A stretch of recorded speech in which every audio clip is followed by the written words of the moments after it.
Hi friends, welcome to my channel Geetha Srinivas vlogs. 10 days of weight loss ఛాలెంజ్లో ఈ రోజు వచ్చేసి డే 9 అనమాట. డే 9లో నేను ఏమేమి డైట్ తీసుకున్నాను అనేది అయితే ఈ రోజు అయితే మీతో షేర్ చేసుకోబోతున్నాను.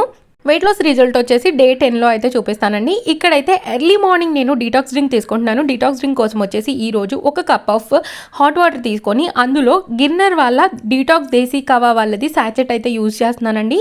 ఇందులో వచ్చేసి అల్లం, ఆమ్లా, అలాగే లెమన్, అలాగే తులసి, అలాగే యాలకులు, లవంగాలు, అలాగే జాజి పువ్వు, సినమన్ అయితే ఉందండి. ఇవన్నీ తీసుకోవడం వల్ల అయితే మన బాడీ మొత్తం డీటాక్స్ అయిపోతుంది అనమాట. మన బాడీలో ఉన్న ఫ్యాట్ బర్నింగ్కి బాగా హెల్ప్ అవుతుంది. ఇదైతే నేను స్పాన్సర్ చేసిన వీడియో కాదు, ప్రమోట్ చేసే వీడియో కాదండి. ఇది వచ్చేసి నేను డీమార్ట్లో కొనుక్కొని వచ్చి నేను యూజ్ చేశాను. ఇది ఎలా ఉంటుందంటే టేస్ట్ వచ్చేసి పుల్ల పుల్లగా, అలాగే మనకి ఎలా జలుబు చేసినప్పుడు కానీ దగ్గు వచ్చినప్పుడు కానీ ఈ డీటాక్స్ డ్రింక్ తీసుకుంటే బాగా పనిచేస్తుంది అనిపించింది నాకైతే. కొంచెం కారం కారంగా భలేగా ఉంది, నాకైతే బాగా నచ్చింది. మీరు కూడా ఒకవేళ ట్రై చేయాలి అని అంటే ట్రై చేయండి. ఇంకా తర్వాత ఇక్కడైతే పాపనైతే స్కూల్కి పంపించేశాను. తర్వాత మాకు బ్రేక్ఫాస్ట్లో కోసం అయితే చట్నీ రెడీ చేస్తున్నాను. చట్నీ కోసం వచ్చేసి ఈరోజు నేను సొరకాయ అలాగే టమాటాను అయితే ముందే మగ్గించి పెట్టుకున్నానండి. ఇదిగోండి, ఇలా మగ్గించుకున్న తర్వాత నేనైతే మిక్సీ జార్లోకి తీసేసుకుంటున్నాను. అయితే సొరకాయలో అలాగే టమాటాలో మనకి లో క్యాలరీస్ ఉంటాయి, అలాగే వాటర్ కంటెంట్ ఎక్కువగా ఉంటుంది. కాబట్టి నేనైతే ఈరోజు బ్రేక్ఫాస్ట్లోకి సొరకాయ అలాగే టమాటా చట్నీ అయితే తీసుకుంటున్నాను. మీరు కూడా ఈ చట్నీ తీసుకోవచ్చు. నేనైతే చపాతీస్తో ఈ చట్నీ తీసుకోవాలనుకుంటున్నాను. మీరైతే నార్మల్గా ఇడ్లీతో అయినా తీసుకోవచ్చు, దోశతో అయినా తీసుకోవచ్చు. మేము కూడా చపాతీ తింటాము అని అంటే మీరు కూడా చపాతీ తీసుకోవచ్చండి. అయితే ఇది కొంచెం సేపు ఇలా వేసేసి నేను పక్కకు పెట్టేసుకున్నాను, అంటే బాగా వేడిగా ఉంది కదా అని చెప్పేసి. తర్వాత ఇందులో కొంచెం సాల్ట్, అలాగే కొన్ని వెల్లుల్లి రెబ్బలు, అలాగే కొంచెం జీలకర్ర అయితే వేసి మూత పెట్టేసుకొని మిక్సీ జార్లో వేసేసి గ్రైండ్ అయితే చేసేసుకుంటున్నాను. అది ఆల్రెడీ చల్లగా అయిపోయిందండి. ఇదిగోండి, నేను ఆన్ అండ్ ఆఫ్ చేస్తూ అయితే గ్రైండ్ చేసుకుంటున్నాను. ఎందుకనంటే అది బాగా పేస్ట్ అయిపోతుంది అని చెప్పేసి. ఇలా చేస్తే ఏంటి అని అంటే కొంచెం కచ్చాపచ్చాగా అలా నలుగుద్ది అనమాట. అలా నలిగితే కొంచెం బాగుంటుంది కదా, అందుకని చెప్పేసి రోట్లో వేసి రుబ్బుకోవడానికి నా దగ్గర చిన్న రోల్ ఉంది, పెద్ద రోల్ అయితే అవైలబుల్గా లేదు.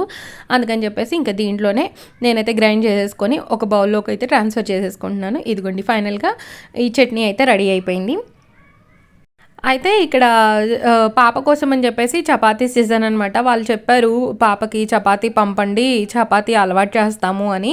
అందుకని చెప్పేసి ఇంకా చపాతీయే చేశాను అనమాట.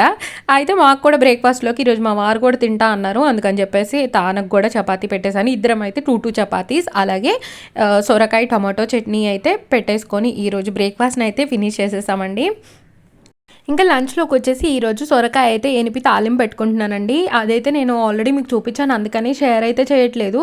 ఏమి లేదండి, సొరకాయ టమాటా చిన్న చిన్న ముక్కలుగా కట్ చేసి అయితే కుక్కర్లో వేసేసుకొని అందులో 1 టేబుల్ స్పూన్ దాకా ఆయిల్ వేసుకొని కొంచెం చింతపండు రెబ్బ, అలాగే కొంచెం సాల్ట్, కొంచెం కారము వేసేసుకొని మనం మూత పెట్టేసుకొని ఒక 2 విజిల్స్ వచ్చేదాకా ఉడికించుకుంటే సొరకాయ అంత మెత్తగా ఉడికిపోతుంది. దాన్ని మ్యాష్ చేసేసుకొని మనం పోపు పెట్టేసుకోవడమే. ఇదిగోండి, నేనైతే ఇక్కడ పోపు అయితే పెట్టుకున్నాను. తర్వాత ఇక్కడ వచ్చేసి నేను ఇదిగోండి సొరకాయ అయితే ఇలా మొత్తం మ్యాష్ చేసేసుకున్నాను. పోపులోకి వచ్చేసి మీకు అందరికీ తెలిసిందే కదా, ఆవాలు, జీలకర్ర, పచ్చిశనగపప్పు, మినపప్పు, అలాగే కొంచెం కరివేపాకు రెబ్బలు, కొంచెం వచ్చేసి ఆనియన్స్, అలాగే కొంచెం ఎండుమిర్చి వేసి అయితే ఫ్రై చేసేసుకున్నాను. ఇప్పుడు ఈ పోపులో నేను మెదిపి పెట్టుకున్న సొరకాయ పేస్ట్ అయితే వేసేసుకుంటున్నాను. చూడండి ఎంత బాగుంటుందో, ఎంత టేస్టీగా ఉంటుందంటే అంత టేస్టీగా ఉంటుంది. మీరు కావాలంటే కొంచెం బెల్లం ముక్క వేసుకోవచ్చు. నేనైతే వేయలేదు, ఎందుకంటే మా వారు ఇష్టపడట్లేదు అనమాట. అందుకని చెప్పేసి బెల్లం ముక్క అయితే వేయలేదు. ఇంకా పోపు పెట్టేసి ఇలా మూత పెట్టేసుకున్నాను. సో దట్ పోపు ఫ్లేవర్ అంతా కర్రీకి పడుతుంది అనమాట. ఇలా ట్రై చేసి చూడండి ఒకసారి, సొరకాయ కర్రీ నచ్చుతుందండి, తప్పకుండా నచ్చుతుంది. ఇది చపాతీస్లోకి బాగుంటుంది, అలాగే రైస్లోకి కూడా బాగుంటుంది అనమాట. ఎప్పుడైనా చపాతీస్ చేసుకున్నప్పుడు కూడా మీరు ఈవినింగ్ టైంలో ఈ కర్రీ చేసుకోవచ్చు. ఇంకా నేనైతే మొత్తం ఒకసారి కలిపేసుకొని టేస్ట్ అయితే చెక్ చేసుకున్నాను, సాల్ట్ సరిపోయిందా లేదా అని చెప్పేసి. సాల్ట్ కూడా మంచిగా ప్రాపర్గా సరిపోయింది. ఇంకా ఈరోజు లంచ్లోకి వచ్చేసి ఈ సొరకాయ అయితే ఎనిపి తాలింపు పెట్టుకున్నాను. ఈ కర్రీ అయితే మా అత్తయ్య దగ్గర నేర్చుకున్నానండి. నాకైతే ముందు తెలియదు, నేను ఎప్పుడు తినలేదు. సొరకాయ తాలింపు ఇవే తినేదాన్ని, లేదా సొరకాయ పచ్చడి, సొరకాయ ఇగురులాగా వేసుకోవడం ఇవే తినేదాన్ని, కానీ ఇదైతే నాకు తెలియదు. ఇంకా తర్వాత ఇది ఒక్కటే ఎందుకులే అని చెప్పేసి ఎగ్స్ ఉన్నాయి ఇంట్లో. అయితే ఎగ్స్ కూడా ఉడికించుకుంటున్నాను అనమాట. ఎగ్స్ ఫ్రై చేద్దాము, సో దట్ ఎగ్ అలాగే సొరకాయ కర్రీ రైస్ సరిపోతుందని చెప్పేసి ఎగ్స్ ఉడికించుకుంటున్నాను. ఇక్కడైతే ఒక 4 ఎగ్స్ తీసుకొని అందులో కొంచెం సాల్ట్ వేసి అయితే ఫస్ట్ ఎగ్స్ని అయితే పొయ్యి మీద పెట్టి ఉడికిచ్చేసుకున్నాను. అయితే ఈరోజు ఉడికేటప్పుడైతే నేను ఒక లెమన్ కూడా వేసానండి. లెమన్ కూడా వేస్తే ఎగ్ అనేది టేస్టీగా మారిందనమాట. నాకు ఆ ఫ్లేవర్ తెలిసింది, కొంచెం బాగా అనిపించింది. అందుకని చెప్పేసి లెమన్ అయితే వేసాను. లాస్ట్ టైం వేసాను, ఈరోజు కూడా వేసాను అనమాట. ఇంక ఇక్కడ తర్వాత ఎగ్స్ మంచిగా ఉడికిపోయినాయి అనమాట. ఇక పోపు అయితే పెట్టేసుకుంటున్నాను. ఇక్కడ పోపులోకి వచ్చేసి ఆవాలు, జీలకర్ర, పచ్చిశనగపప్పు, మినపప్పు ఇవైతే కామన్ కదండి అందరు వేసుకునేదే. ఇంకా నేను కూడా వేసేసుకున్నాను. తర్వాత ఇక్కడైతే కొంచెం ఎండుమిర్చి అలాగే వెల్లుల్లి రెబ్బలు కూడా దంచి వేసుకున్నాను. బాగుంటుంది కదా వెల్లుల్లి ఫ్లేవర్ వేసుకుంటే, అందుకని చెప్పేసి వెల్లుల్లి అయితే వేసుకున్నాను. వెల్లుల్లి తీసుకోవడం వల్ల కూడా మన హార్ట్కి అయితే చాలా మంచిది. అలాగే ఎగ్తో పాటు కొంచెం కలుపుకోవడానికి గుజ్జు కావాలి కదా, అందుకని చెప్పేసి నేనైతే ఆనియన్స్ వేసుకొని అందులో కొంచెం పసుపు వేసి కొద్దిగా ఫ్రై చేసుకుంటున్నాను. ఈ ఆనియన్స్ మగ్గడం కోసము ఇక్కడైతే కొంచెం సాల్ట్ అయితే యాడ్ చేసుకుంటున్నాను. సాల్ట్ వేసుకుంటే ఏంటంటే కొంచెం ఆనియన్స్ త్వరగా మగ్గుతాయి, అందుకని చెప్పేసి కొద్దిగా సాల్ట్ వేసుకున్నాను. ఇవి కొంచెం గోల్డెన్ కలర్ వచ్చేదాకా అయితే మనం ఫ్రై చేసుకోవాలి. ఇదిగోండి ఇక్కడ ఇలా కొంచెం ఆనియన్స్ ఫ్రై అయిపోయినాయి కదా, అయితే ఆనియన్స్ని కొంచెం పక్కకు జరిపేసి అక్కడ కొంచెం ఆయిల్ వేసి ఎగ్స్ని కూడా కొంచెం ఆయిల్లో ఫ్రై చేస్తున్నాను. అంటే పైన లేయర్ కొంచెం స్ట్రాంగ్గా అవుతుంది కదా, బాగుంటుంది తినేటప్పుడు. అందుకని చెప్పేసి ఇక్కడ కొంచెం ఆయిల్ వేసి ఎగ్స్ అయితే ఇక్కడ వేసేసి కొద్దిగా ఫ్రై చేస్తున్నాను. చాలా టేస్టీగా ఉంటుందండి. ఒక్కొక్కసారి చేస్తాను, ఒక్కొక్కసారి చేయను. ఈరోజు అయితే ఇలా చేస్తున్నాను అనమాట ఎగ్స్ని. అయితే ఎగ్స్ తీసుకోవడం వల్ల అయితే మనకైతే మంచి ప్రోటీన్ లభిస్తుందండి. అయితే నేను ఎల్లో కూడా తీసుకుంటాను. ఎల్లోలో కూడా మనకి కావాల్సిన గుడ్ ఫ్యాట్ అనేది లభిస్తుంది అనమాట. అందుకని చెప్పేసి నేను ఎగ్స్లో ఎల్లో తీసేసి తినడం అలా అయితే ఏం చేయను. ఎగ్లో ఎల్లో కూడా తింటాను. నేను ఎగ్ దోశ వేసుకున్నప్పుడు కూడా ఎల్లో కూడా వేసుకుంటాను అనమాట. ఇదిగోండి ఇక్కడైతే ఎగ్స్ని కొంచెం కలిపేసుకున్నాను కదా, తర్వాత అయితే ఇక్కడ నేను కొంచెం కారం వేసేసుకొని కలిపేసుకుంటున్నాను మొత్తం. మన లంచ్ ప్లేట్ వచ్చేసి మంచిగా పెట్టుకోండి, బాగుంటుంది. అలాగే మనం ఎక్కువ శాతం సలాడ్ ఉండేలాగా చూసుకోవాలి. లైక్ క్యారెట్ కానీ, కుకుంబర్ కానీ, బీట్రూట్ కానీ సలాడ్ అయితే పక్కన పెట్టుకోండి. ఇంకా మీరు క్యాబేజ్ అవి తింటామంటే అవి కూడా పెట్టుకోవచ్చు. అవన్నీ పెట్టుకోవడం వల్ల ఏంటి అని అంటే మన బాడీకి కావాల్సిన B12 కూడా లభిస్తుంది అనమాట. అలాగే మంచి ఫైబర్ లభిస్తుంది. అలాగే మనం కీరా తీసుకుంటాం కాబట్టి మనకి మంచి వాటర్ కంటెంట్ అనేది బాడీకి లభిస్తుంది. అలా అయితే పెట్టుకోండి మీరు లంచ్ ప్లేట్లో అన్నీ ఉండేలాగా. నేను ఒక్కొక్కసారి పెట్టుకోవట్లేదు, నేను అనుకుంటాను, ఒక్కొక్కసారి అవ్వదనమాట.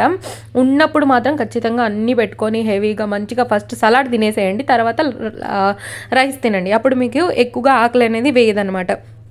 ఇదిగోండి ఇక్కడైతే ఎగ్ ఫ్రై అయితే రెడీ అయిపోయింది. ఫైనల్గా గరం మసాలా వేసి మూత అయితే పెట్టేసుకున్నాను. ఇదిగోండి లంచ్ ప్లేట్లోకి వచ్చేసి ఒక హాఫ్ కప్పు పైన అయితే సొరకాయ కర్రీ, అలాగే ఒక ఎగ్, ఇంకా ఒక 100 గ్రామ్స్ అయితే వైట్ రైస్ అయితే తీసుకున్నాను. ఇక్కడ నేనైతే సలాడ్ అవేమీ పెట్టుకోలేదు. ఫుల్గా వర్షం పడుతుంది అనమాట, అసలు బయటకు వెళ్ళకోకుండా. అందుకని చెప్పేసి అసలు వెజిటేబుల్ తెచ్చుకోవడానికి కూడా నాకు అవ్వట్లేదు.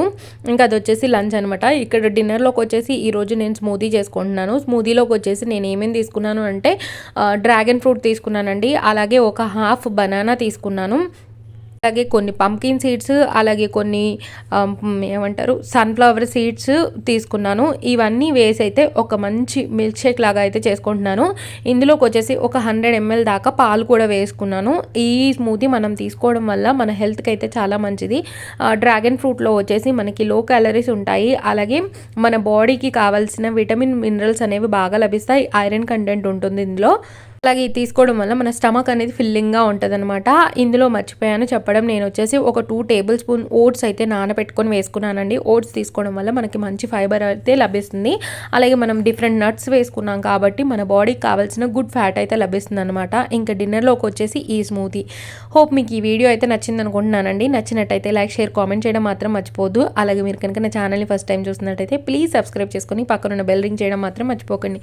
బెల్ రింగ్ చేస్తేనే నేను చేసే వీడియోస్ అన్నీ 1 by 1 నోటిఫికేషన్ ద్వారా వచ్చేస్తుంది. సో దట్ మీరు నా వీడియోస్ ఏవి మిస్ అవ్వకుండా అన్నీ వాచ్ చేసేయచ్చు. ఒకవేళ మీలో ఎవరైనా నా ప్రీవియస్ వీడియోస్ చెక్ చేయాలనుకుంటే నా ప్లేలిస్ట్లోకి వెళ్ళండి. ప్లేలిస్ట్లో అయితే 3 ఫోల్డర్స్ అయితే ఉన్నాయి. Weight loss journey 1, weight loss journey 2, అలాగే 10 days of weight loss journey అని అయితే ఉందన్నమాట. మీరు అవి చూస్తూ కూడా ఫాలో అయ్యి వెయిట్ లాస్ అయితే అవ్వచ్చు. Thank you so much for watching this video అండి. బాయ్.